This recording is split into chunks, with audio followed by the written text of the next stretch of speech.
Welcome to Gear Shift, a podcast dedicated to all aspects of vehicle ownership with your hosts, Christof and Kacper.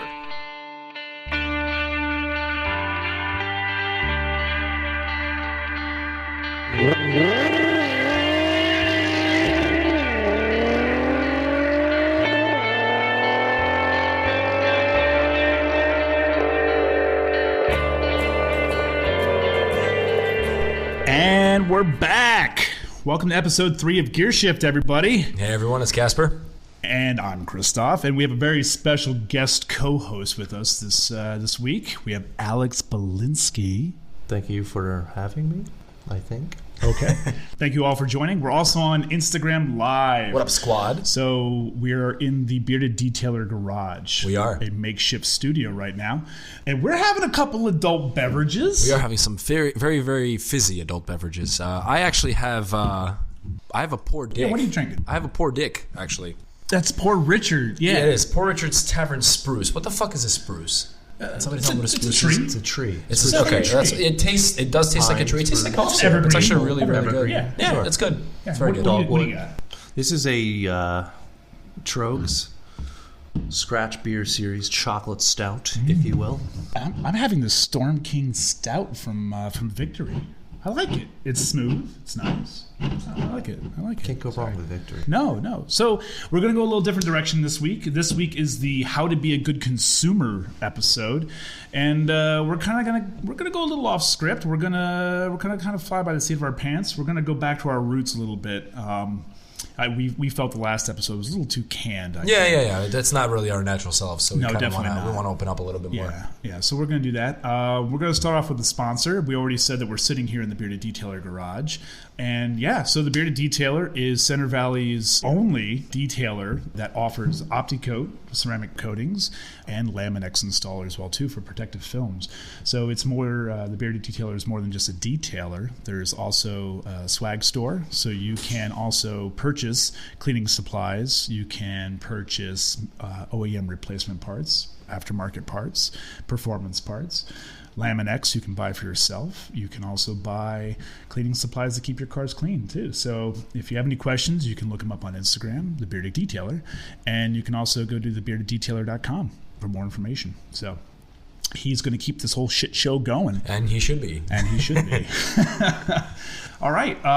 We're going to start things off with the contest. I was going to say, let's bring that up. Yeah, let's get that right off the bat. Yeah, so we went with the art. We showed our initial contest to you guys last week. Our gear shift pattern, essentially. Yes. We can call it that. So we asked our shift knobs, our knobs, which are our listeners, viewers, and so we were asking the knobs what particular car or make, model, and year vehicle our logo is derived from. I guess we could say, or a replica. Yes. Yep. It's a very rare pattern. It is. So we unfortunately we're a little upset with you guys. We only had one response. I was that's hoping more people would participate in this contest. I feel like maybe but So we're scrutinizing you with a our little off eyes. the grid lately, if you will. Well, take a look at it now. Do you want to get one last guess in there while? A 7-speed. It's a 7. It's a 7-speed, man. I'm gonna go with a Z06. What year? So you're saying a Chevy Corvette Z06. What year? Approximately. You can see you have a 2-year grace period. So yeah, I'm gonna go with generation. The first year they did a 7-speed. I think the first car that started doing the whole 7-speed game was a Viper. Was it right? They did have. I want to say it was Viper. That's right, they did. Or Dodge. So is it a Viper? I'm or is it gonna a guess 13. Okay. You're wrong. Completely wrong. So should we reveal the answer now? Yes, we're going to reveal the answer. I wish more people would have participated, but do you want to reveal it or do I reveal it? I'll say the winner is Jeremy Matula. He won a $25 gift card. Correct. To the Bearded Detailer, which is good because his 86 911 will be coming here hopefully in the spring for a good once over and coating as well. So Kacper, do you want to reveal what car that came from? So that knob came from, are you guys ready for this? From No Car. That is a fake shift knob. Actually, the knob does exist. No, the knob does exist. It is a fake pattern, I should specify. Correct. So we actually, the whole story behind it is when we were kind of devising this whole idea of this podcast, we we're Googling, all right, we need some kind of awesome logo. So our name is Gear Shift. What do we pick? And we're looking around for rare and kind of abnormal, obscure shift patterns. Yeah. And now that you look at it, that's that thing is impossible. it's the stupidest thing in the world. Well, if you look at it too, so the way it's supposed to be, the green you pull up, Right. and red is pushed down. Okay. So it's horrendously long. Yeah, Right. that makes no sense. No sense. And so that's why we liked it. We really fell in love with it. Found the knob. Looked at it. Yeah, we found the knob. Just looked at it, and it was a real picture of a real knob. So we're like, hey, this is really obscure. This and is then cool. we started reading and found out that it was fake. Well, actually, I was rendering it. I was turning it into a graphic. Yeah. And I was doing the font, and I'm like, well, I want to find something that matches the font pretty close. So I'm like, well, let's see what year this came out of. And so I could try to match it, something period correct. And then I found it was a hoax. A guy had one made as a joke. He had somebody make that inlay for his Porsche 911. So then he said that it was coming. It came out of a RUF. Is that RUF, rough? yeah, Is that rough. rough. Rough. So it came out of, because now the rough did come in a 7-speed, but it wasn't until like 13 or something like that. I mean, it was 997. way later on. The shift knob that we found was like from the 80s. Yeah, it was mid-80s. very old. Right. You could tell by looking at it, like, that's not a 997 shift knob. So. Yeah. It's just insane that 3-speed was the norm, 4-speed, Yeah. And 4 with 5. overdrive. And then we got into the whole, we want to have the power, but we also want to have the Fuel gas efficiency. mileage. You know, and it's like, what are you going to want next? Yeah. It's And then just at 11, 12 speed, 15 I was gonna say, speed, right, like like a it's- tractor trailer. Well, you know? I remembered when, like, was it Chrysler came out with like 7-speed Yeah. first? I was like, well, Yeah, good you luck guys with already that. suck at transmissions. Yeah, Now you're going to put exactly. 7 in it? Yeah. And then now it's 8. It's going to be the norm. It's the norm. All right. All right, so we got that out of the way. Yes, Jeremy, you are the winner. You get $25 because you're the coolest. You had guessed correctly that it was a hoax. However, the knob does exist. It's just not a real shift pattern. So, yeah. Moving right along, like I said at the top here, this is going to be the How to Be a Consumer episode. There's a lot that goes into it. Some people are just bad consumers. See, I wasn't sure of where you wanted to go. Is this from a retail perspective or Well, buyer? first- Or? From a retail, yeah. Okay. So, like, if I walked into somewhere, anywhere, to buy something, let's say Best Buy. I walk into Best Buy and I want to buy something. And really, this episode can go with anything, not just cars. It doesn't Okay, have to be that just was cars. my next question. Yeah, but we're going to tailor it around cars. But all the advice can really go toward TVs, couches, beds, mattresses. One of the main reasons why we have Alex here, one, close friend. He's a very good friend. We've known each other since 2010. Dude, yeah, 7 years. Yeah, coming on 7 years in August, so 6.5 years here. So, but we worked at the same dealership together. Alex is the parts manager at Sioka Volkswagen on Lehigh Street in Allentown. So he has a different look on the consumer aspect as everybody else. And I used to sell cars for Young Volkswagen in Easton, PA, and I also used to be a service writer. So both at Sioka and at a small show too. So I have a different perspective as far as selling work and customers coming to me as well. And Kacper, I've walked into a dealership here and there, so that's my fucking You've owned a experience. car. I have owned a car. You guys might want to move a little closer to the mics. I feel like you're a little far away. There you go. Yeah, we'll move right along. So, yeah, we want to start every guest host that comes along here, really how you got into cars. Ooh, Don't go too far back. I know, you're that's old, the thing. but- This will be the Christof's notes version. Oh, that's long. Don't. Well, my father has been in the auto industry, and I guess, the old saying, you do the opposite of your father. Well, I did the same thing. I got into the car business. And he had a shop for many years. He had another shop, sold it, got another shop kind of thing. Just due to different area, different business mottos. And my first car, mind you, I guess we'll get into that, was a 1986 Volkswagen Jetta. Big pimpin'. Yeah, it was pretty slick. Power nothing. Manual? No, it's Automatics with 3-speed. Yeah, Ah. yeah. 1.8. Wait, what year you said? 86. So that was Digifont, or was that the Ooh, fuel injection? Was it? I don't know, man. Did it have all like the stainless lines running from the intake to No. Then it was Digifont. I don't remember, but I don't think so. Yeah, there's a pretty noticeable difference. Yeah. I would say Digifont. So, moving further a little bit along, I had lots of cars, and my first job, as I had mentioned, was at a Volkswagen Volvo dealership. So I thought it was kind of funny because you're a Volvo guy, you're a Volkswagen guy. He's not a Volvo. I'm not a Volvo guy. I don't know what the fuck okay. you're talking about. I guess I was wrong. But I started out detailing and got a little bored with that, and I just said, I want to do something different. So I just said I wanted to get into the parts department or the service department. Yeah. And my boss at the time just said, hey, you're a little young to tell people that are in their mid-20s, 30s, 18-year-old kid's going to give you advice on what your car needs. Yeah. So he said, why don't you try out parts? So I did, and... We'll hide you in the back. Yeah, exactly, So I got into parts a little bit, and I got itchy feet. I felt the need to see what other opportunities there were. So I went on to service when I was about 20, 21, a little older, and I hated it.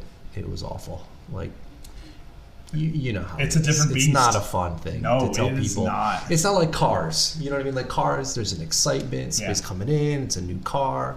You mean sales. You're trading in. Yeah, that's what I'm saying. Yeah, Your sales, excuse yeah. me. And with service, you're saying your shit's broke. This is how much it costs. Yep. Yeah. It's not a fun delivery. Nope. As opposed I'm to sure this is your brand new car. I'm sure it's shitty It takes when a people are It's telling special you. covered for a lifetime. Yeah. All the lies, all the hoopla. It takes a special kind of Right. person to be How able do to I know handle you're not that. ripping me Exactly. off for a deal? Yeah. Yeah. So, I did all that. I went to work for a leasing company after that. I was buying cars, selling cars. It was kind of like a mom and pop kind of, and then I decided I wanted to get back in the parts gig again, a little bit more stable without getting, this is probably dragging It out is. a little bit It is long. more Sorry stable. about that. Yeah. So I worked for Mercedes for about 6 years, and I was in the parts business there. We're at Keenan. Keenan. That's right. Yeah, in Doylestown, Pennsylvania. And then I met my wife, and I was commuting from Northampton, PA to Doylestown every day. It's a big kind of drive. a far trip. Yeah. God, I'm a terrible storyteller. No, you're not. So you were at Keenan.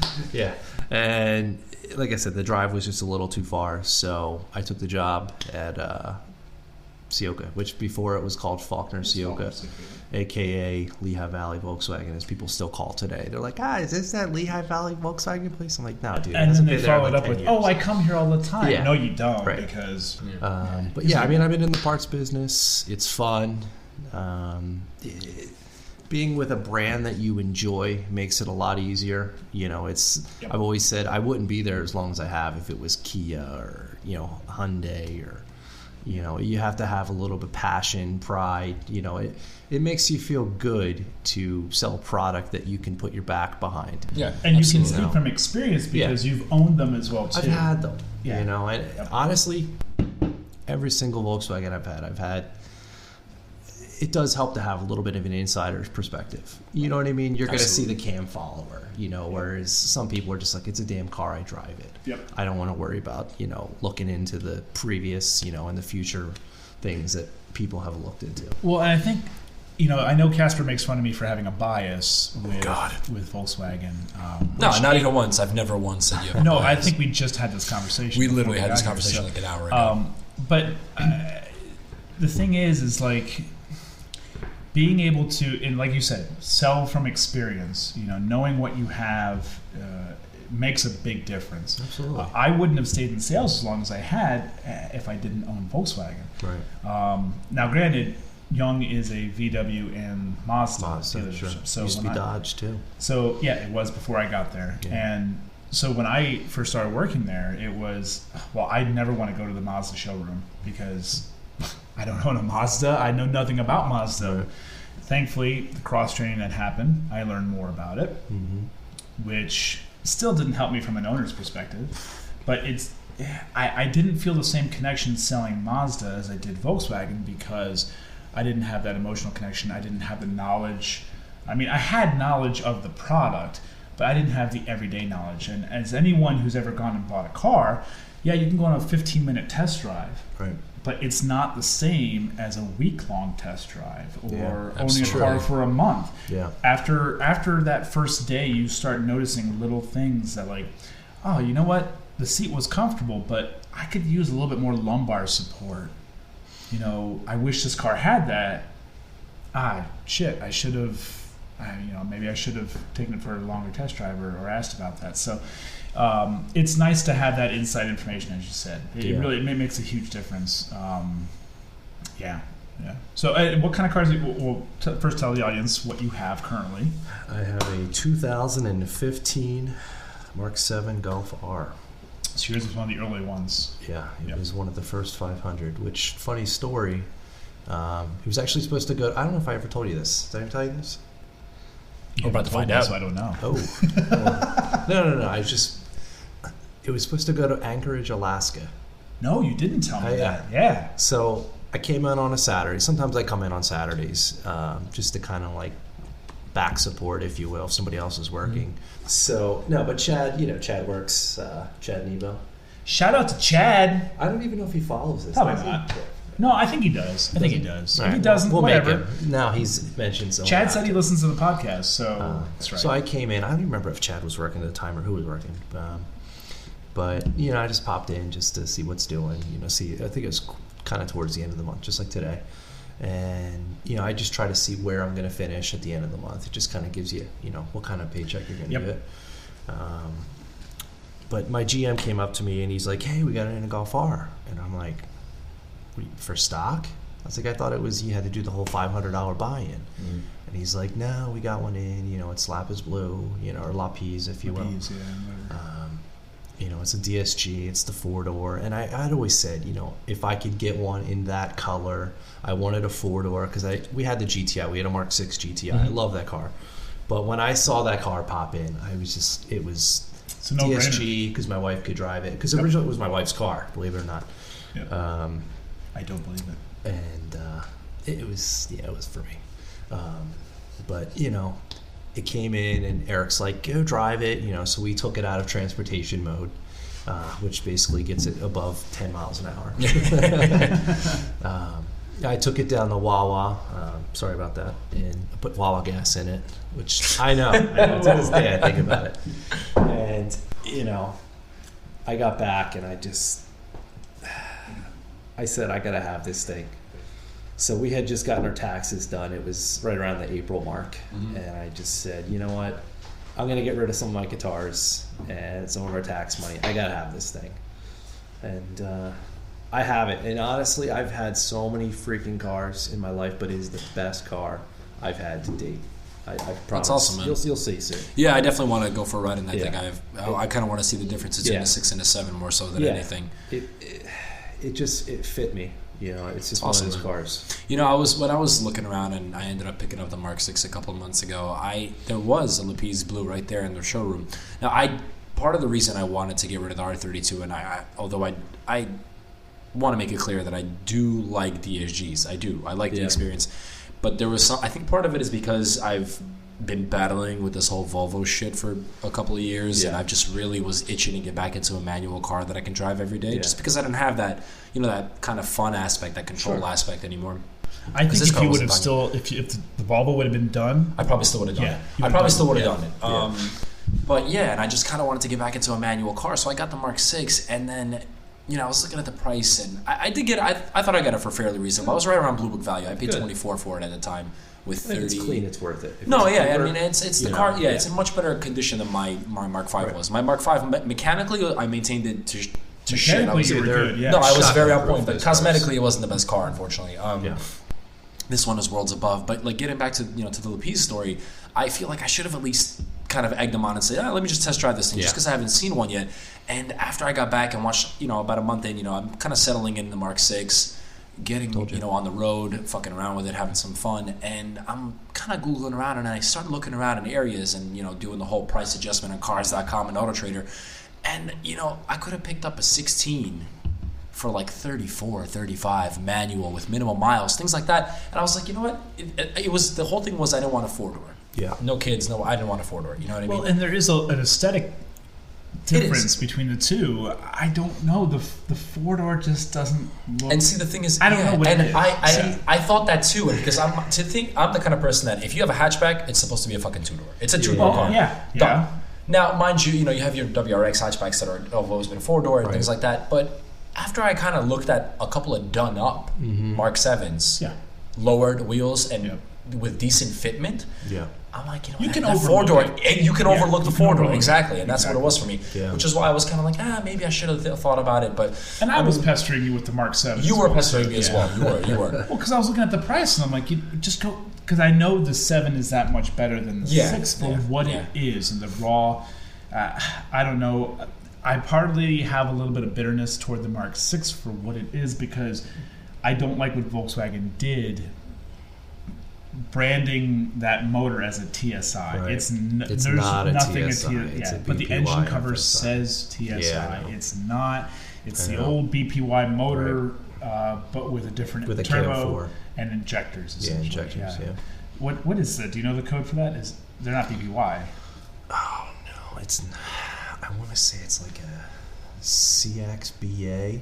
Oh, someone's going to get on your ass Yeah, about I that know, one. dude. I can't. I really wish I would have. But for all intents and purposes, next time we're on the podcast, just please fucking prepare. This is I'm sorry. atrocious. I mean, but for all intents and purposes, it is Thank a God I don't work BPY. for Volkswagen as a dealership.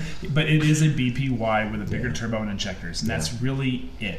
The diverter valves in a different location as well. It's the updated. Yeah, it's up top and it recirculates back. I mean, really, it works. It works well. Dude, they're awesome motors. They're great cars. Car. Yeah, it is. Bullshit. Now, you have your little issues here and there, like the cam follower thing, whatever. But I mean, overall, if you think, and I think we're going to touch upon that more in the car scene when it comes to modifications. Yeah. The amount of power for the money, the cost to power ratio nowadays on newer cars versus older cars. Yeah. I mean, I could have dumped 1/10 of what I've done into the whole Volvo thing. Oh yeah. Into the Golf R and be producing way more power in that car than I ever will. And more reliable power. And more reliable power. Yeah. Absolutely. Exactly. And that's I the believe thing. they're all-wheel drive, too. The R models. Yeah, I believe so. I think they have what's called four motion. Is that all an all-wheel? Quattro. Let's just dip It's dive. not symmetrical all-wheel drive, by the way, which is Subaru. We're getting into that channel.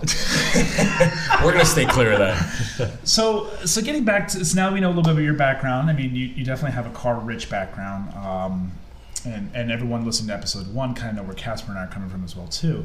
So from a consumer standpoint, so when somebody wants to come buy something, Right. well, first of all, let me start by asking, with your sales as far as parts, Sure. what is your primary? Just for, I mean, I kind of know the answer to this, but for the people, let them know what is your primary point of sale. What does most of your parts? Where do they go? That would be service, correct? The service department, I would or is say it over the counter? primarily service, because that's going to come from my warranty numbers, and that's going to come from my repair shop numbers without getting too dealershippy. Right. And the customer pays for it or Volkswagen pays for it. Gotcha. Either way, I'm happy. You know. Yeah, for those who don't know, when it comes down to getting your vehicle repaired, there are 2 ways for the repair to be paid for, either a customer pay or warranty pay.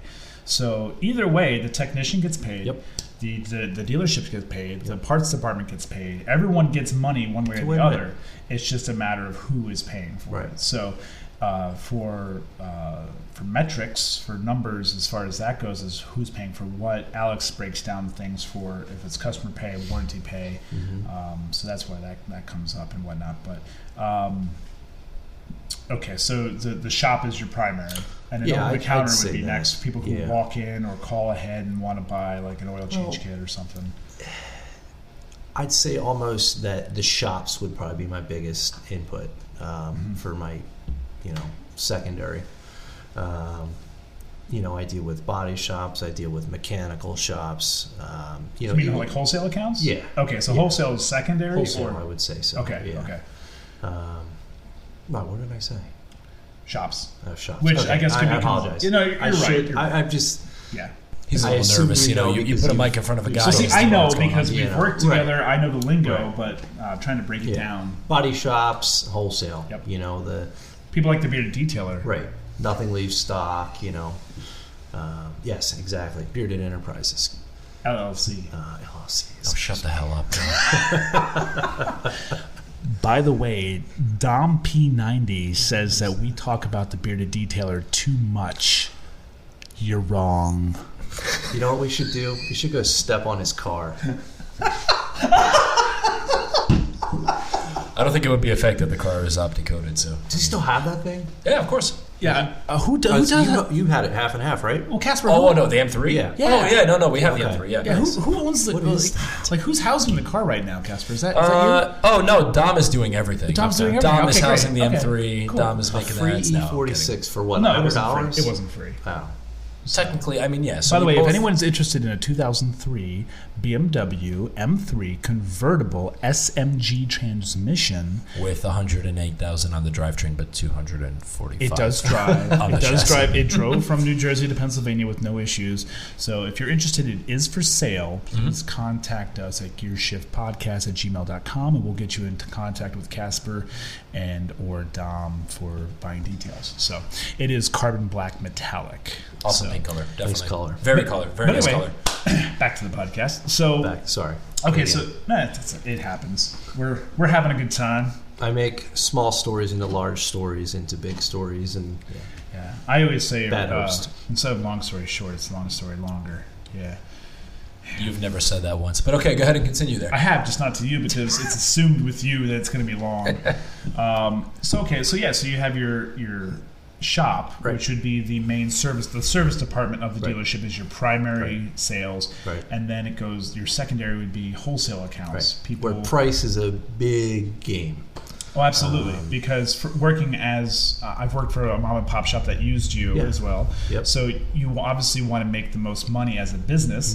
That means buying a part the cheapest you can buy it, Right. so then you can mark it up and make the most money. But it goes hand in hand with quality and the right parts the first time. Correct. You know, Absolutely. you can get a great price, but a great price on the wrong part 3 times in a row gets you nowhere. Well, I mean, that's fast. like what we were just talking about today. So just for everybody, I actually just ordered some tune-up parts for the Volvo, Right. and we were talking with Alex just to get him through his dealership. Yep. And from anybody that has any kind of European car experience, you know that when it comes to electronics, you don't mess around with anything other than OEM. You put just the don't. right shit on. Yeah, you put the right shit on the first time, and you go from there, and that's all there is to A it. wise so. man told me once, what was it?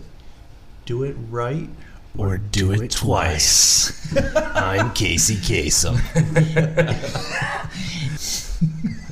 But yeah, so long story longer. Ah, So retarded. old jokes. Anyway. Anyhow.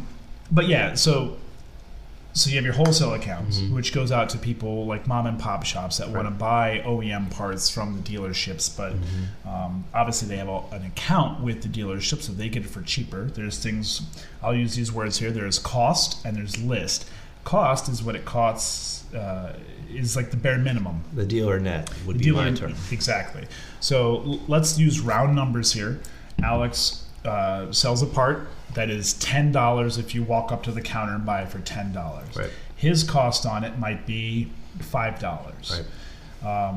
Now he's not going to sell it for $5 to anyone because then obviously as a business he will not make any money. Right. So then he'll mark it up to a wholesale account. Let's say that price is now $7. Right. So there is now $3 that can be made to whoever buys that part for $7. They Right. can sell it for the same price or more than what the dealership sells it as. So that's how a lot of businesses make their money.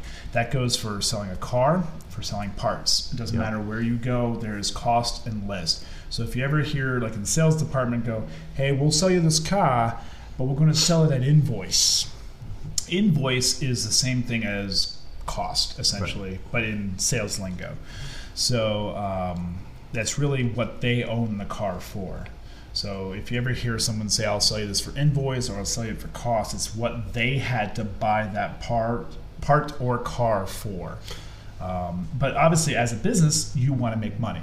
Right. So there is going to be a little bit of markup, and I don't know if you want to share it. What's your traditional markup for cost to over the counter traditionally? Everybody You don't have to thinks, share if you don't want to. No. It's everybody thinks that, like for example, I'll give you a TSI engine cover. You know, I had the service department the other day come up to me and they said, well, you know, we promised it to a customer. You know, he did a big repair in the shop and we, you know, allegedly broke the engine cover. So they're going to eat it. So we're just like, listen, whether we did or we didn't, it could have been just a coincidence. We want to take care of the guy. Right. So, you know, they were under the assumption, which a lot of the public is, that the cost is obviously a lot, you know, cheaper than what the reality is. So my cost on the part was like $157. And they're like, well, we promised it to the guy. What is it, like $50 or something? I'm like, no, dude, try triple that. You know, that's my dead cost. I'm not making anything on it. And see, that comes back to being a service writer is before you open your mouth and say something like that, you need to be sure. Right. And like, hey, maybe that could have been avoided a little bit by saying, hey, you know, I understand we made a mistake. Let me check with the parts department, see how much this costs, and we'll take care of you. Maybe they would have said half off instead. Yeah. But, I get what you're saying there, yeah. What I'm trying to, you know, portray is that the public thinks that things are a lot cheaper than what they are. They think we have a lot more room. Which is not always the case. I wish very they rarely did, is the case. because I'd have a lot more parts on my car if they were as cheap. And it does vary from part to part, though. There are some parts where the markup is so little, and you've told me that with when I shop. Major assemblies. Exactly. You know, like, you'll let me know, hey, I don't have as much in this one, so it's going to cause, don't discount it as much or whatever. You know, there's a lot of people, and I keep on saying this because I have like a bad taste in my mouth because it's this steal or shit mentality. Everybody's on Vortex. You know, they think, this guy owns this for $18. He's going to charge me, you know, $98 for it. And it's not the case. I tell people, and I admit it, if I can do it, I'll do it. If it makes you happy, you feel good about the price, I'll sell it to you. If I can't, I'm going to say, listen, dude, I have no room. It's the way it is. Find a better deal. Take it. I would too. And that's another thing too. I was actually just dealing with this with a set of tires today. I have a set of used tires I'm trying to get rid of, and I have someone who... we were talking about it. Well, no, actually a different set. Oh, okay. I have a set of 3. Sorry. Anyway... I don't know anything about wheels or tires. No, absolutely. Something is only worth what you can buy it for. Yeah. So, you can sit there until you're blue in the face and say, I'm not paying $100 for that. But then you can turn around and say, hey, then what do you think it's worth? Okay, you think it's worth $50? Right. Find it for $50. Tell me where you can buy it for $50. And that was my big thing in car sales. One of the things that Young used to go over in their sales class, which I really loved, which was when you're selling a car and someone would say, we'll use round numbers. The price of the car is $30,000. And someone would say, well, I don't like that price. And this comes down to buying a car, buying anything, people want to negotiate, which, great. Hey, I'm all for negotiating. Sure.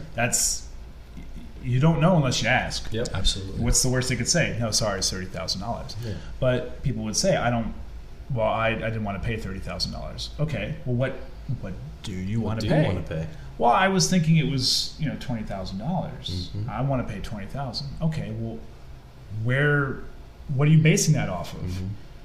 Now, if the next dealership over has the identical car sitting for $20,000, okay, sure. Then either we would match it if we could, or say, that's a damn good deal. You should go buy that because that's a better deal. But it's the same thing with parts. So, like, if someone comes up to the counter and says, well, I don't want to buy that water pump for $200. Mm-hmm. That's insane. I can get it for $100. I saw one on the forums. Yeah. Well, guess what? It was either used or a different brand. Exactly. Yeah. That's what a lot of the people think. They try to compare used parts. I saw it on the forums for this amount. And then, but on the forums, there's no cost involved. It's just whatever and just like used cars. Yep. Say that dealership that had that for $20,000, you have it for $30,000. That car has a little bit more mileage. The interior is a little rougher. Yeah, so used cars are different. Used cars is a different ball game because there's lots of variables. You have but what I'm saying, mileage, what I'm saying is maybe they traded it cheaper. So you have costs involved. Yep. And that's what a lot of people don't think. They think everybody's after this guy and that guy, and that's the other thing too. Yeah. It's tough. It's very rarely the case Yeah. nowadays, honestly. Well, and the thing with dealerships, I don't know how it is in parts. So you can correct me if I'm wrong. Sure. I know with cars, A dealership does not own a brand new car. The bank owns a brand new car. Used cars, the dealerships own. They have a floor plan. So For new essentially, cars. yeah, Right. it's a little bit different. I own the parts, But Mr. Ciogo owns the parts. Right. But for cars, You get a bill as soon as you get them. You own them. It's not like. But for you have a- cars, yeah. it's not like every time a truck drops off a trailer of cars, someone's writing a check for those No, cars. no. The bank or their financial institution that Right. houses all the loans It's and like a whatnot, float, if Yeah. you will. they own it. Right. That's why they don't care how you pay for it. Yeah. And it used to be cash was the way. You still Right. have people today that walk in and say, "Hey, I'll buy this car. I know it's 30 grand. I'll pay you 25 cash. Get it today." They'd rather see the interest points. Yeah, Well, absolutely. Because obviously, finance department makes money that way, and not that there's anything wrong with that. Everyone has to make money, but also the banks do see the money quicker. Actually, if you pay with a card, because it's an instant Absolutely. transfer versus a cash, Yeah. which has to be deposited in the bank and transferred over 2 to 3 business days. Well, back in the day, it was you would pay cash because it was a mom and pop enterprise, and it was cash right in the back of the safe in the old Yep. man's Don't closet. have to pay tax on. Yeah, we'll Yeah, talk exactly. about it. Come with me. Yeah. So, No, you're absolutely It's right. Nowadays, different, it's things have changed drastically. Yeah. I mean, I feel like people finance 10, 12, 13-year-old cars sometimes, depending on what they are. I mean, Right. but you'll finance an older car just because the price is still up there rather than paying out cash for it, because it's just the way the Well, industry works nowadays. And that depends on the type of car. It does. The Like, I mean, mileage, I'm referring specifically, like, I see, financing available for those that don't know. I'm kind of a big fan of older M3s, BMW E36 specifically, and whenever I'm kind of always in the market. Oh, okay, that is awesome. So Alex just showed me this a is an audio tattoo show. on his right shoulder, near his right shoulder. 5-speed. It's a 5-speed logo with the M logo on it. So yeah, those cars, are now. Did are you in their just become 20s. best friends? We did. It Yep. just happened. You just witnessed it. So much room for activities. But you're a BMW guy at heart. a little bit. I mean, here and I there. am it's- too, but it's. it's hard to admit sometimes. I like to keep it quiet. Yeah, same. I don't like to be clumped in with the typical BMW crowd that thinks the Yeah. 7 Series is better than the 3 Series because it has a bigger motor. That Well, kind you of guys crowd. actually use your turn signals too, which is I cool. do, yes, Yeah. true. True. Yeah. It's true. But yeah, getting back to it, I mean, you've got 20-year-old cars right now Yeah. that are in fairly good shape, going for Yeah. anywhere between $11,000 to $17,000 depending on the mileage. I'm talking like reasonable mileage. I'm not talking below 50, because below 50 you're looking at way higher prices. Yeah. But these cars are being financed. Why? Because Well, now, of what they are. but some banks won't let that. and some exactly. It depends on where you're lending. It does, from, too, absolutely, yeah. absolutely. I mean, we were just talking about the 850i, Yeah. which is probably The only BMW that Christof likes is Yes. the 850i, The the E31. 91, Yeah. yeah, Yeah. 12-cylinder. That's a nice vehicle. It is a really nice vehicle. God help you. If There's you one need for to fix sale it. in what, Doylestown? Yeah, there's one actually in Sellersville for sale. Sellersville. Black one. Yeah. 16 grand. Wow. 16 grand. I mean, that's a for- nice car, though. But think about it. That was a $100,000 car back in the day. That In was the BMW's 90s, in the early super- 90s. in the night, Yeah. like that's like 200,000. That was their today. supercar of the You day. know? That was Yeah. what they wanted to promote, to go up against Yeah. Diablo. What was 91 for Lamborghini? Like, was that still? That's probably a Countach? Diablo. No, Countach was early Early early 80s. 80s. Countach was late 80s, yeah. I'd say Diablo came out around that time. But yeah, anything 12-cylinder. That was their. Yeah. That was their. song. And I mean, they sound phenomenal. They do. We were They listening. do. Yeah, we were Just listening that to some initial, exhaust like, video. Oh. You know, when they start up, it sounds like a lamb, and then it's like the lion. It's a really long crank too. Right. Well, obviously, you have 12 cylinders. You got to fire it up. Yeah. So I mean, awesome cars. And we were just looking at it the other day. But yeah, these these kind of older cars that people are always going to have. There's always going to be a market for them. Yeah. There's always going to be a market for them. But it comes down to something is only worth what people will pay for. Exactly. I mean, it's not the same. Like, there's cars like, those bullshit mid-90s Volvos that nobody wants. Yeah. That I happen to have. But It's because turbo was like it was like saying the F word. It was a dirty back in word. that day. Yeah. I was like, Yeah. ooh, I don't mess with those turbos. It was Lots a of new oil thing. leaks. Absolutely. What was the first turbo really? Well, the first forced induction car for Volkswagen was the G60, Yeah. which was available in what? That was the Corrado. Yeah, superchuched. Yep. yeah, So that was the first Volvos, forced yeah, induction. Volvos were early 80s. And Like then the for- 240, if I remember correctly, I think was the first forced induction Yeah. vehicle that Volvo launched. I might be wrong, but I think it was the 240 back in I the know early Volkswagen 80s. didn't go I'm sorry, ma- late 70s, early 80s. Yeah. They didn't go mainstream with it until Mark IV, 1.8 turbo. Yeah. Yeah. So yeah, if I ever buy a BMW, that's going to be that. Yeah. And they make it in white, so it's my favorite color. They did make it in white. You know Alpine what? white. I gotta call bullshit on that because I remember when you had your GLI. I love gray. White was the devil. Because I hadn't owned a white one until Crystal bought her GTI, which was candy white, and then we got rid of that for the R32, which was candy white. Once I owned one, Hold on, I'm trying to remember the Europlate. Dubber Mom. Thank you. Dubber Mom. That has since been. It's tucked away somewhere. In You were For such all a taxi. fucking scene kid. Yeah, weren't you? Yeah, you were a scene I kid. was Scene Kid hard, and that's why the Yeah. February 18th recording of the Scene Oh, the car episode scene is episode. going to be. Oh, there's not enough beer in the world to talk about that, but Yeah. but You know what though? Whatever you were drinking, I got a little bit of a whiff of too back in that time. well, the thing was, You know what? God, I'm sorry. here's the reason why I love white cars is you can see everything that whoever designed that car is you're supposed to see. You see everything. You see every line. Right. You see every wheel. You see every little detail that was Yep. put into that car. You can only see it in white. You Yep. can't see it in black or any other color. Now, granted, there might be another color that looks good on that car. Sure. But I like white because you see everything that was supposed to be seen on that car. It may not be the best color, Yeah. but it is the best way to look at a car. Is in It's a white. blank canvas. Exactly. You know But what I mean?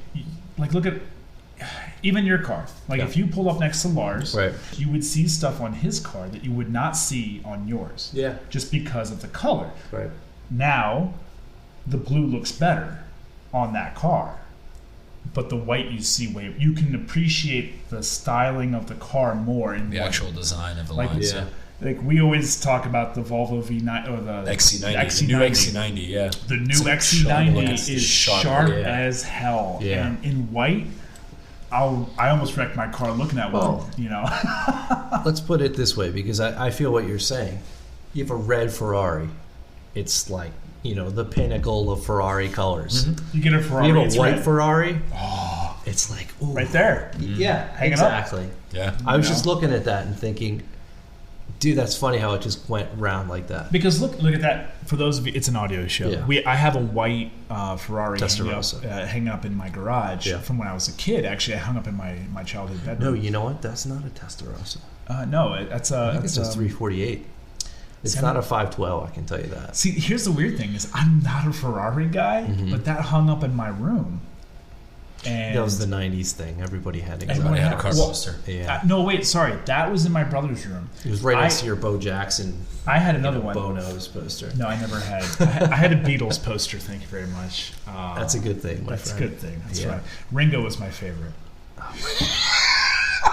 Oh, God. Peace Alex- and love. Alex Oh my hates God. Ringo, FYI. But anyway, like that car, if you took that car and you put it in a different color, you wouldn't see the accents of those scoops down the side of the door. You wouldn't see that. Yeah. I mean, you'd know they're there. But it would The just kind of contrast blend wouldn't be in. as drastic. Yeah. You wouldn't Yeah. be able to see that, yeah. So that comes back to being a consumer. We're going Right. to segue Sally over Yeah, here. we're No, it's you need to do your homework. If you're walking in, another thing I always said a lot in sales too, it's math, not magic. Right. If you walk in to buy a car and it's a $20,000 car, but you only want to pay $100 a month for 3 years, Right. guess what? There's no math in this world that can make that happen. And I'm Yeah. not good at math. There's And no crazy behind the scenes mathematics No. when it comes to so stuff you like need to that. be realistic when you Yeah. buy your stuff. You Yeah. absolutely do. And the same thing with buying parts. I know there's not a whole lot of payment plans for buying parts. Not that I know of. You know, it's funny to say that. There is. For retail? Yeah. Really? Yeah. It's called a credit card. It's called a credit card. Touche. Yeah. You are right. Even But- UCS has a firm now. Do you see that? No, I You didn't. too can rent this set of taillights for $48 a month for 3 years with 12% interest. It's making it so much easier to just say. Well, I know "Alright, I'll Bag take it." Riders was Yeah. financing their air ride systems. Yeah. And I mean, that think- goes back to the whole accessibility of the car scene thing, which Yeah. I'm sure we'll talk about Yeah. during that episode. Is Oh, we will. how much the car game has grown in the last couple of years. Yeah. Last if you would have told me because- I could finance $2,000 wheels, which you can now. Yeah. For From- $10 a month, or whatever your distance of. And I get it. Not everyone's made of money. I totally understand it. But that comes down to a needs and wants thing. Yeah. And that's what sucks about working in service Right. versus sales, and parts versus sales. Sales, when people come in to buy a car, it's a want. Man, they want that new Oh, car. yeah. Or theirs just died on the side of the road. Or it's in service and it's going to cost them $5,000 to fix. And the car's worth $3,000. Yeah. Exactly. Yeah. But when you're in service or parts, people don't want to come to you. They need to come to you because Yeah. something's not running right. They know if they don't service this, it's not going to run right. Right. So it's a needs versus wants thing, and it's a lot harder to be a salesperson that way. You don't wake up in the morning and say, "Ugh, I could go for a nice timing belt today." Whereas You know what? "Ooh, I have about $2,000 I sitting have around. the Mark V you know? that Mark 6 looks pretty good. I want to do my timing chains and guides today. Yeah. Yeah, exactly. Yeah. Yeah, Nobody fuck it. wants Yeah. Is it Wednesday? My air filter looked dirty yesterday. You know what? I drove 100 miles and blew a turbo. Time to buy another one. That actually happened to me last month. So, But we're going to get on that on our mishaps episode. good God. Yeah, so you really need to, as a consumer, to be a good consumer, you need to do your homework. That's what it really comes down And to. don't be a dick about Don't be it. a dick. DBAD. Really, and this is a motto I live by. And it doesn't matter if it's in dealing with any sort of sale or being a person. If you want to act like a dick, you're going to get treated like a dick. Exactly. It's twofold, brother. You want to cut me off on the highway, you're going to get treated Yeah. like you just It's cut me karma. off on the highway. That's going to be on the mishaps again. Yeah. Yes. That was but a fun time. See- But if you want to walk in and act like a dick trying to buy a car, Right. you're going to get treated like one. Exactly. And maybe not up front, because obviously dealerships have surveys and they want you to be happy, and the dealership wants you to have a dealership has a certain Yeah, survey but it they goes want to a point where you got to kick this guy out because you know it's going to be an issue sometimes. Test I drives. hate to be realistic about it. Test drives. Yeah. I have stopped test drives Yeah. because the driver did not listen to me. Yeah. They were being a dick. Yeah. I'm sorry. It's what it comes down to. Yeah. There's no nice way to say it. If you're gonna act a certain way, you're gonna treat it that way. Yeah. Like I said, man, like if you tell me a number where you need to be on, a part, I'll get you there if I can. If I can't, sorry, we can talk about it all we want. It's Well, just and not gonna realistically, happen, there's options. Okay, let's say a part costs $100, but your budget is $50. it's never going to happen. Well, Yeah. maybe not in the OEM realm, but you may have an aftermarket solution that Yeah. can work. Absolutely. So you just can't walk in saying like, I'm going to be a dick. I want this OEM part for Right. $100. Right. Sorry, or for $50, and it's a Yeah. $100 part. I'm sorry, it's not going to happen. Right. Maybe you need to open your perspective a little bit and go, well, maybe I can go an aftermarket part just to tie me over until I can afford to get the OEM part or something like that. Right. And same thing with performance parts too, for aftermarket parts. Mm-hmm. And this kind of goes back to our last episode with Yeah. let's say lowering your car. I'm not going to buy a $200 set of springs, but I want the full drop of coilovers and expect the same price. Right. You can't do that. It's unrealistic. So I think the biggest tip is be realistic when you are a consumer. Yeah. That goes for TVs. That goes for beds. That goes for cars. That goes for parts. Be realistic. There's nothing else. Be realistic and do your homework. You know what?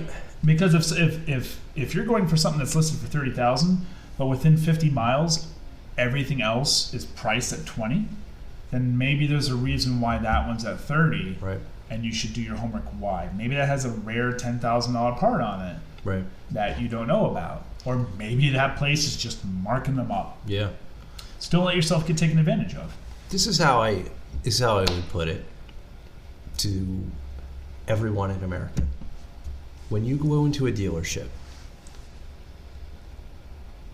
when you buy gas, do you go into gas stations and say, I saw that gas over at the Exxon over on 3rd Street. It was $1.38. I'm not paying you $1.39. Get the hell out of here. You know what I mean? I'll give you $1.35. There's no final haggling. offer. I don't Gallon of milk. You don't go in. Yeah, exactly. I used to say that at sales all the time. People would walk in and they'd throw out these unrealistic numbers. Right. I'm like, you know what? I don't go into the grocery store and say, hey, I know this gallon of milk is $4. Right. I only feel like paying $2. Right. So what are you gonna do for me? Yeah. You know what I mean, though? No, absolutely. It's simple. It sounds Now, I'm not silly. saying bend over and take it because that's what it's priced I at. had a recent experience with the Golf R. You know, Yeah. I went in there and I told them, I'm like, listen, the car is perfectly sound mechanically. You don't need anything. You're good to go. My R32 specifically. Yeah. You know, I was in the market for something newer with lower miles that was stick. So I started looking at, actually, initially I was looking at Evo 10s. We're not going to be touching on the insurance much, so I'll just mention it quickly. Yeah. I did all my research, all my finances, looked at which years are the best. Mind you, I've never had like a real JDM car. Sure. So I'm looking around at everything. I kind of just wanted to switch, you know, let me try something different. Sure. Like the Evo 10s, sought out the issues, the common problems. Just like we have cam followers, they have glass transfer cases. You know, so if you're beating on it, sooner or later you may have issues.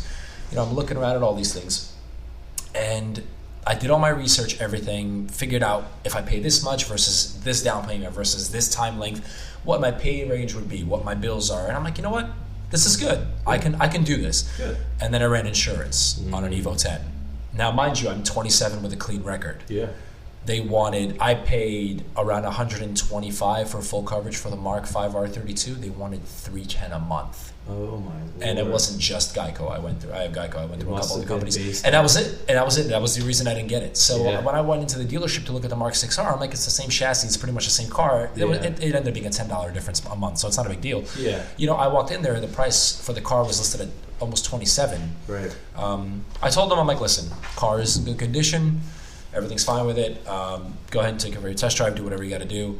And I'm like, I told them, this is what you're asking. Yeah. I'm like, what can we do if I give you this much, you give me this trade-in, and whatever the price you figure out to have this kind of payment. Right. And I wasn't a dick about it. He asked me, you know, what's your credit like? I told him it was spot on. I'm like, I know my credit. My credit's fine. It's not going to be an issue. I'm going to get a pretty decent APR from you. I'm like, obviously you have to run it. I know. I'm like, but you know, I'm like, based on the numbers, I'm like, this is probably going to be my APR. Here's what I want to go. Like, this is what I want to do. I'm like, I got there and I didn't haggle. I wouldn't say, but you know, we negotiated at a price. He ran my credit. He goes, all right, it's pretty much exactly what you said. I'm like, awesome. He goes, here's what I can do for you. How do you feel about this? I'm like, this is good, but I'm like, I don't need to get this car. I'm like, this isn't something that I like the car. I don't need the car. My car drove here, pal. My car drove here, man. I don't need to, you know. I'm like, so it's fine. I'm like, I can look at something else. I did see a Rising Blue Mark 6R prior to going there. Yeah.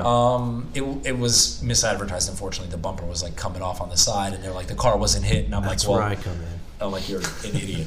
So, you know, I had a little bit of a mishap there with them because they were insisting that the car wasn't hit while the bumper was literally coming off the And car. by the way, if you're that dealer, you're a piece of shit. Yeah, because I'm sorry, just because the Carfax doesn't say that it happened doesn't mean it didn't happen. Yeah. And whatever, you're a piece of shit. So calling you out. Yeah. So you know, we went back and forth, and I told him, I'm like, listen, you know, that price is okay. I'm like, I'm gonna hop. What time do you close? And this was kind of like my little way of, you know, trying to knock him down. What time do you close? Yeah. Oh, 6 o'clock. It was around 2:30. I'm like, all right, I'm gonna hop off for lunch for a minute. I'll be back in an hour. Let me think about it. Hold on. Walks away. Yeah. Comes back, and then he gives me the price that I wanted. Essentially, you know, we were okay with it. And you know, it went from 27, almost 27 list to a higher trade-in and 24 for the car. So you know, clearly, I'm sure they still made money. Obviously, I'm sure they still made some money off of it. I got the car that I wanted at the rate that I wanted, but I wasn't being a complete dick about it. I didn't walk in there saying, "Hi, I like the car. Just so you know, it's advertised way too high. You fucking suck as a dealership." Right. No, but there's no need for that. But one thing that needs to be noted here is the fact that, as a consumer, you need to have in your head that you're going to a business that wants to make money in order to survive as a business. Yeah. And I think what shed a lot of light on this for me was first of all, owning a business, because now it's a whole nother spectrum when you own your own business. Second of all, if you want to go back to that business in a year or 2 years or 5 years, they have to make money to stay alive. Yeah. So if you want them to be around when you come back in the future, they have to make money. And Same thing as lowballing a shop with bringing your own parts, Exactly. or parts, or complaining about the cost of And the work. puts a bad taste in the owner's mouth. Or, I mean, I literally just had that. The Volvo was at a shop for quite a while. Yeah. Right. The bill was high. I mean, it was a decent amount of money, but I had the confidence the job was done right, and I know that I'm helping that shop stay there. Yeah. You know what I mean? So it's all I can say taking is your own food to a restaurant. It's like, come on, dude. hey, I brought the steak. Can you cook it? Can you just cook it? Yeah. I'll give you $10. Yeah. I'm sorry, but if you want a perspective of what it's like to run a business, go ahead and start your own and do it the way you want to buy parts, and you'll change your mind very, very quickly. Because you just can't give it away. Yeah. If you start giving stuff away or letting people dictate what you do as an owner, then you're not going to be in business in a year or two, or hey, it could even be 6 months. You may not be around in order to help them in the future. Yeah. So keep that in mind as a consumer, that you need to. You really need to keep that in mind. So anyway, actually, we can start talking. I think we've made a pretty good segue here. Yeah. We're going to move on to our next segment. I had to restart the live video, so we're good now. But we have a news segment, and we're going to start it today. And it's going to replace the news, because I think whatever comes up in the news will just come up and talk. Yeah, I mean, I'm sure if it relates to what we generally talk about or the kind of topics we like to touch upon, we'll mention it, obviously. But we're not going to. I feel like there's enough news coverage out there that we don't need to actually force news onto the podcast. A lot of people. I feel like at this point we might serve better as a podcast that shies away from what other bullshit is going on. And we want to be engaging too, because talking about the news isn't engaging anybody really. We want to talk about their news segment. It's going to be called "What Did You Do This Week?" To your car, specifically to your car. So it's going to be called "What Did You Do This Week?" and it's that simple. It's what did you do this week, and it's going to be automotive related. I'm actually going to pull up our page real quick and take a look at some of the comments that we got, because we did mention that this week. Actually, Alex needs to pull it up because he has a different. If you go to the post, because we did some people comment. Don't tell me how to live my life. Don't tell me how to live my life. Watching. We're introducing the new segment that we're going to do this. It's called "What Did You Do This Week?" Which is we had a couple of people stated. Zenki718, which is Mark with the 240. He did. He said redid the system in my 240. I don't know what system he's talking about, but I'm actually assuming it's sound system. I think it's the exhaust system. He said he's been talking about. Taking off the obnoxious blast pipe that he has. So I'm getting a little bit of feedback here. Hold on one second. You're good. Alex has no idea how to be on a podcast. He's a noob. There we go. Noob. So SJ Hughes 123 said he adjusted his. He installed adjustable upper and lower wheel control arms on his car. H&R race springs, Laminix headlight films on the R32. Mark IV R32. Yep. Prepping for Wookiees. So he's been doing quite a bit of work. So that's awesome. And Heimbach AE stated that he put gas in it and drove it as God intended. Hashtag hard. God. I want to be like Dan. So Dan is. Alex, did you do anything this week to your what did lovely you do vehicle? This week to your car? Did you do anything this week? Yes, you did. Yeah, I know you did. What are you thinking? I can tell you what you did. No, that was last week, dude. What are you talking it about? counts. The wheels? Yeah, it counts. Oh, okay. I didn't hear about it till this week, so. Oh, okay. Social media didn't know until this week. Come closer to the mic. I decided to just make love with my new speeds.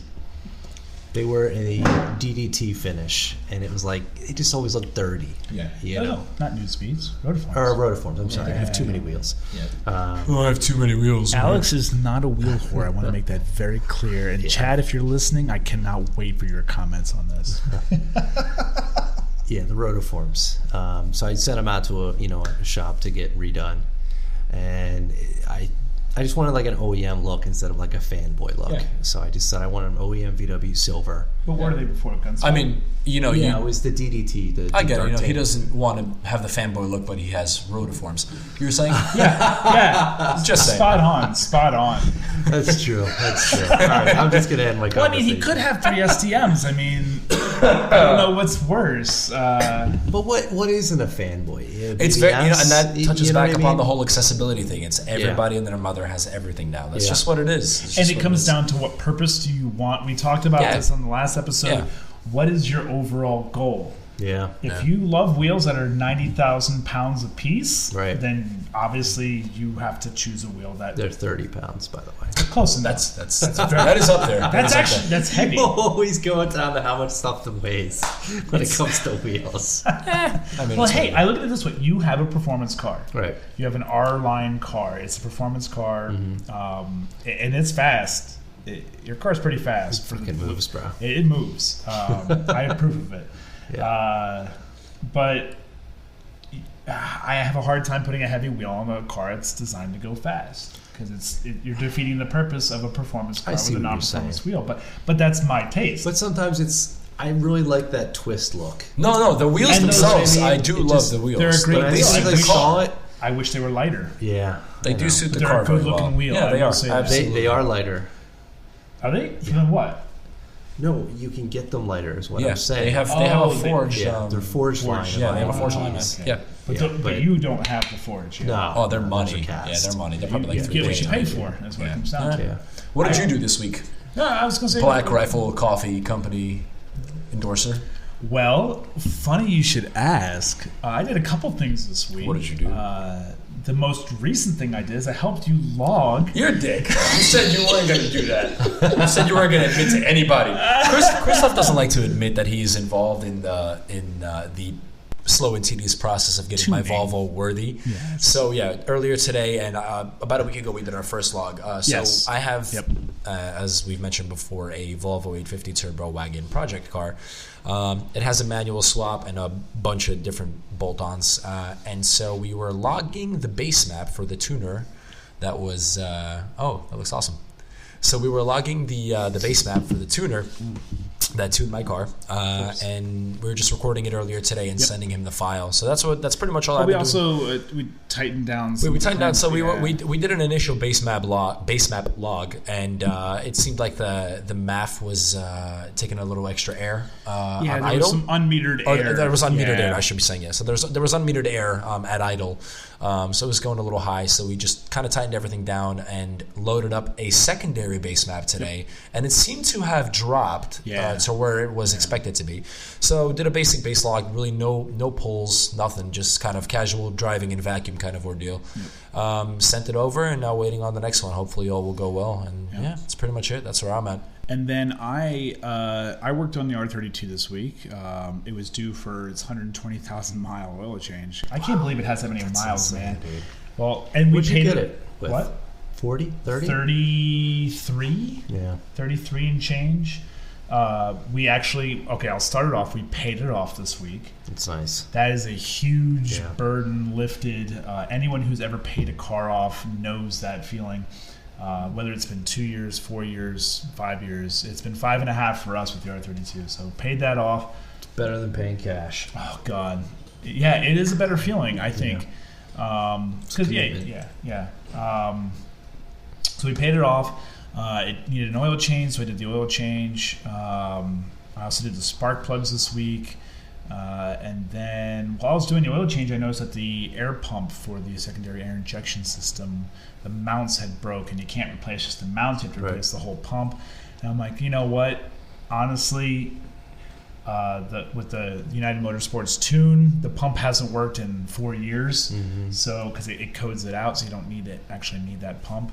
I had the block off kit from Integrated Engineering, so I'm like, you know what? I'll just take a day and I'll delete the whole secondary air injection system, the combi valve, and everything like that.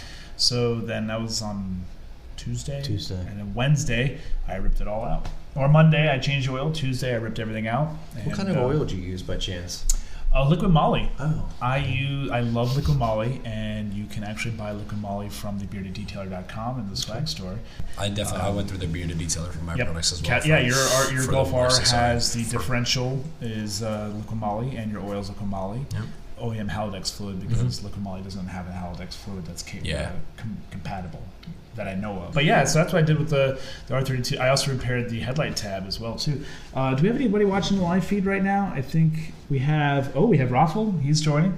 What did he do this week? I don't think he did anything. Leave him a Tula sighting? No, not yet. No. Oh, I know what Raffle did. He said he filled up the 10-gallon washer fluid in his reservoir which I then corrected that it was actually just 1 gallon. It is. It feels like it never ends. That reservoir When feels it's like empty, it never yeah. ends. Yeah, it does. It does feel really... I think it's 3.2 quarts, most of them. I've definitely dumped a whole gallon. Have you really? Yeah, same. Wow. Yeah, it's definitely... I've dumped a whole bottle in there. It's pretty close. It depends if you have the neck, too. I don't have the that's neck. true. You know the neck. Yeah. But I still think I can get pretty close to a gallon in there. Wow. And the Audi's the same, too. I can fit close to a gallon in Yeah, there. fun fact for consumers, don't use Rain-X Yes. on your Volkswagen. Oh. Well, I really think that's it. Yeah. I think we've... Yeah. Pretty much covered everything we wanted to cover and some. Yeah. Yeah. So a quick recap. How to be a consumer. Don't be a dick. Do your homework. And don't modify Volvos Be ever. realistic, if anything. Realistic. Just be That's the realistic. big thing. Yeah. I can say that from working in service and sales. And just remember another thing, too. People are people. Yeah. You know what I mean? At the end of the day, it's not like we're a This robot guy's that got to works. serve as, as a father, Yep. a sole proprietor, whatever your situation is. Just be nice. Yeah. You gotta figure the guy that's on the other, or gal that's on the other side of the counter Yeah. from you, either if it's sales, service, or parts, Right. they're in the same situation as you.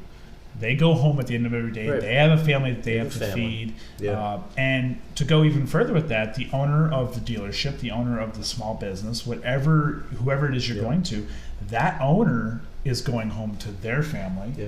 Now, granted, their situation might be a little bit different, A little bit depending on how more successful the lucrative. dealership is. Yeah. Exactly. Dealer I know- principal normally does pretty well for himself. Yep, Mr. Sioka has been around for a while doing this, and he owns quite a Yeah. few dealerships, so he has a different situation. But he Start still goes round up. home, and Yeah. he still has his investments, Mhm. his family that he has to deal with and pay for. Yep. So you want to save money, and the dealership wants to make money. Same way, like you go to work, you Yep. want to make money at work. Yep. You don't want anyone to take that away from you. So, yeah, that's a very good point. I'm glad you made that. Yeah.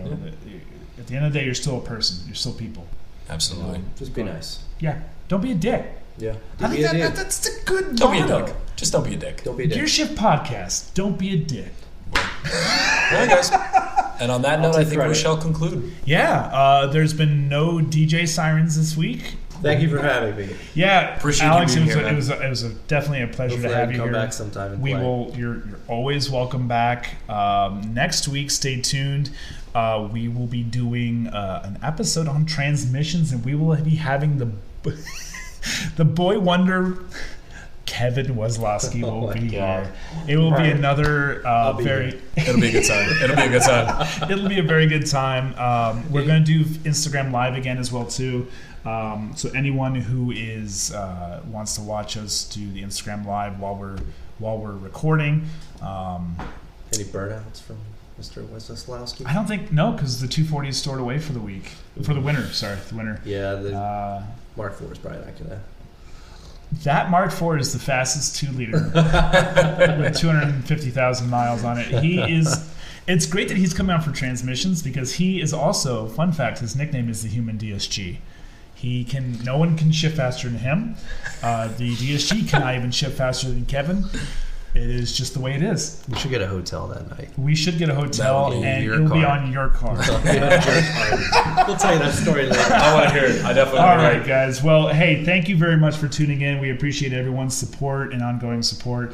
Please be sure to give a share. If you have any questions, comments you want to give to us, be sure to reach out to us on Twitter, which is GearShiftPC, Instagram, which is GearShift Podcast, and our Facebook, which is also GearShift Podcast, or email us at gearshiftpodcast@gmail.com. Alex, if you want to give a shout out to where you work, and if you have any questions, Alex is your OEM parts hookup. What's the phone Sioka, number? Volkswagen. Sioka Volkswagen. And 610-797-4177 is a direct line. that's a direct line to you or the parts department. Parts department. Parts department as a whole. So you might get Chad or Ryan. Chad or Ryan, both Equally very knowledgeable. professional, Very knowledgeable, professional. They're good friendly. guys. So yeah, thank you all. We appreciate it. And until next week, this is Gear Shift.